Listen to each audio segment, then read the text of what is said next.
China's President Xi Jinping says Beijing will provide more help to Afghanistan to eradicate terrorism. He's been speaking at a meeting of the Shanghai Cooperation Organisation, dominated by the crisis in Kabul. The alliance includes India, China and Russia. Neha Punia has more. This was the 21st meeting of the group that's being seen as a counterweight to NATO, but the first since the Taliban seized power in Afghanistan. India's Prime Minister Narendra Modi used his speech to urge the 9-member bloc to develop a blueprint to effectively deal with extremism and radicalization.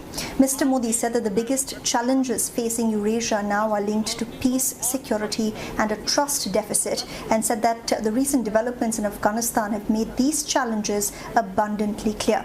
Ever since the Taliban's takeover, India has repeatedly sounded an alarm about the new geopolitical realities in the region. With America's exit from Afghanistan, Pakistan has become a key player in Kabul. China has also been engaging with the Taliban, but New Delhi is still on the fence about recognizing the new government in Kabul.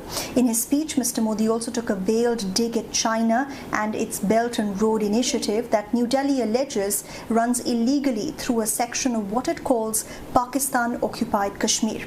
Kashmir is governed in parts by both New Delhi and Islamabad, but claimed in full by both.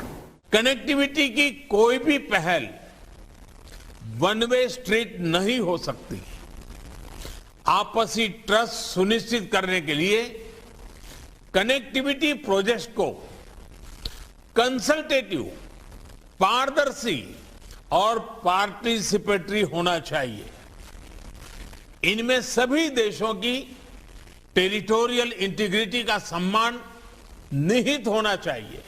Since May last year, Indian and Chinese troops have faced off in the Ladakh region of the Himalayas, and even though disengagement has happened in some sections in the last few months, there are still about 50,000 troops stationed at the disputed site.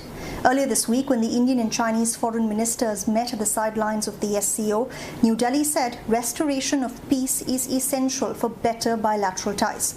And ties between India and China are likely to stay tense, experts warn, with Mr. Modi set to attend the first in-person Quad summit in the US next week.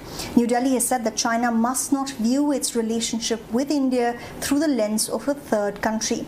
But Chinese President Xi Jinping's speech at the SCO also delivered virtually acknowledged growing tensions in the Indo-Pacific region. Just a day after the UK, US and Australia announced a joint security pact aimed at countering China's growing influence in the Indo-Pacific, President Xi Jinping urged SCO leaders to reject those who he mocked as trying to preach their ways and systems of governance to other countries. He said while it is important to help other countries explore paths that suit their own domestic interests, it's never okay for a country to allow external affairs to interfere in its internal matters.